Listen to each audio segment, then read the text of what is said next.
yeah. Okay.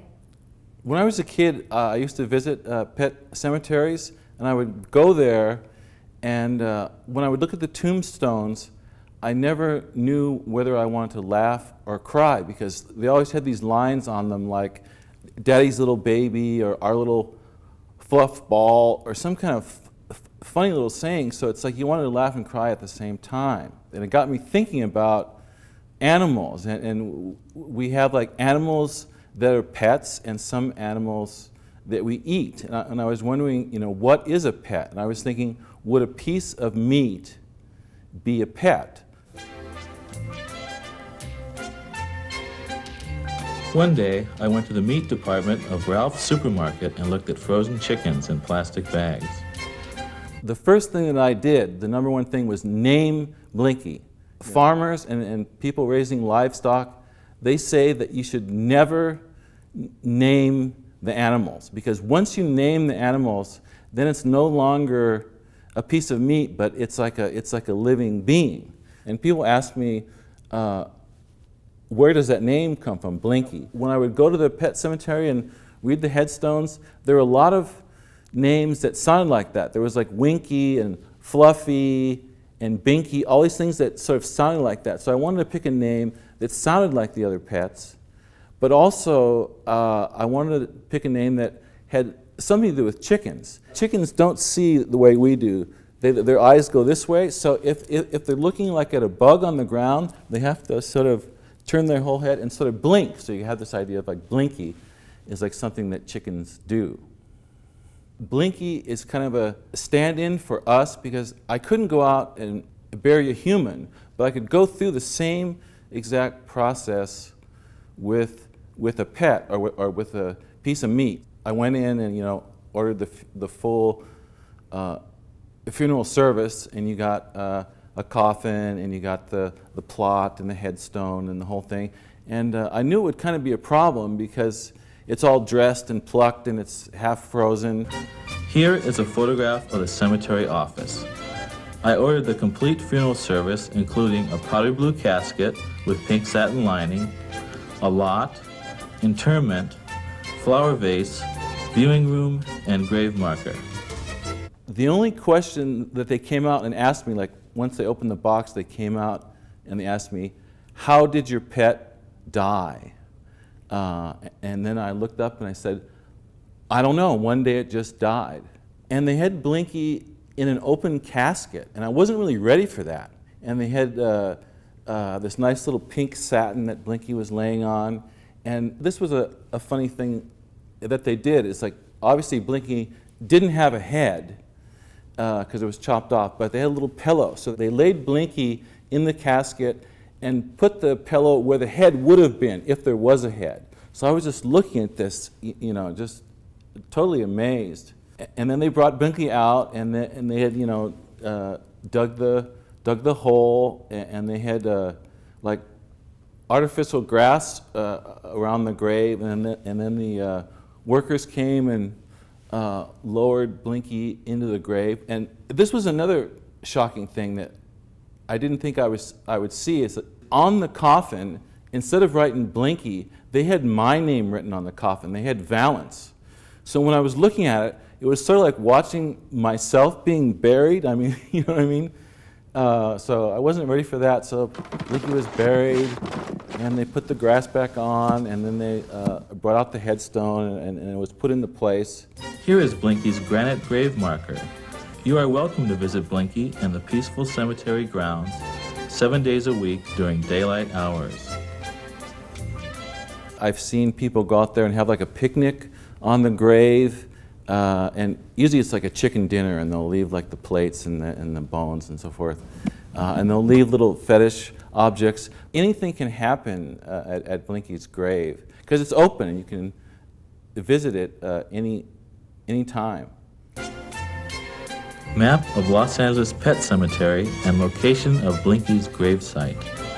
1 year after I buried Blinky, I published a book about Blinky. At some point, Blinky became part of popular culture. One day, out of the blue, I got a call from the David Letterman show.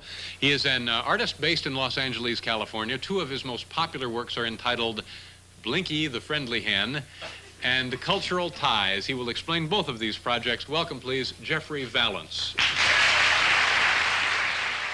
The thing that's kind of interesting about that, and I'm not really sure why, is that you don't see a lot of artists on talk shows, and I'm really wondering why that isn't the case. Oh, that's nice. It's a terrible thing to have happen to a loved one, though, to see them thaw like that. It'd make a mess. So that next day, when I was going to like cafes and stuff, people were going, "Hey, that's the chicken guy," and I just walking down the street. So I was like, I was like famous for like one day only, and then the next day that stopped. But it like added to the myth of Blinky. Later, on the 10th anniversary of Blinky, I made a videotape about Blinky.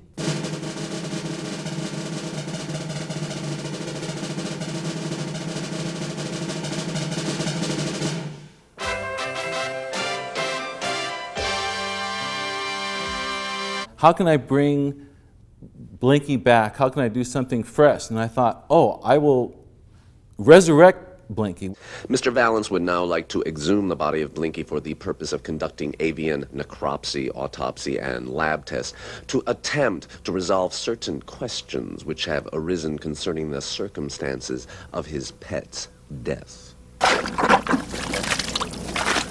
The first thing I got was a lawyer. I got like a lawyer and a doctor and a scientist, because I was going to have Blinky first exhumed, and then I wanted Blinky's bones tested, and there was a autopsy, and then I wanted to take like tissue samples to answer that question that I was talking about. How did Blinky die? So it was like going through that whole process backwards in a way, to like try and find the origin of Blinky's death.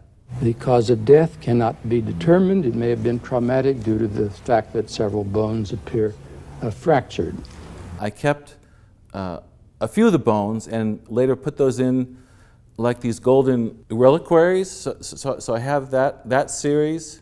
I saved like everything from the process. So you have the original flowers from Blinky's funeral. Blinky has a shroud, and this is a real thing. It wasn't something that I made later, but it was during the original Blinky piece. I was taking like photographs of the carcass, so I put Blinky on this piece of like butcher paper to like take the photographs, and I was taking the photographs for like about an hour. But when I lifted Blinky up, Blinky was like starting to thaw, so she was like dripping blood. So when I lifted the chicken up, there was this print, very vague and very light, but it was a print that sort of looked like the Shroud of Turin. So we have the Shroud of Blinky, which like brings us back to the story of Christ. It's like Christ and Blinky almost have the same type of relics. I didn't have all this deep meaning associated with Blinky, but over the years I had lots of time to think about it. I started reading in the Bible, and there's one place in the Bible, of all the animals in the world that Christ compares himself to, he compares himself to a chicken in the Bible. He says something like, I would like to gather all my people like a hen gathers her chicks. So in a way he's like calling himself a chicken. And I realized that no one has like picked up on that. You like have like the Lamb of God and the dove, but nobody dares make Christ as a chicken. So I started to think about that sort of being this like a sacrifice, this like ritual sacrifice that brings in this whole spiritual aspect to Blinky. So you kind of have these layers from humor to serious and prank to like spiritual, and it goes back and forth. I was supposed to do a piece in 2008, but this is like fate, and it was like all set up, but I couldn't do it because I got sick. but I got chicken pox. 30th anniversary of Blinky, I made an entire Blinky Chapel where I gathered up all the relics and all the pieces and all the things of Blinky and made like a real chapel and had like an altarpiece, and it was, you know, it was like a full-size building. What's Blinky going to be in the future? I don't know. You know, how do you top that for like the 40th anniversary? I don't know. You know, something might happen.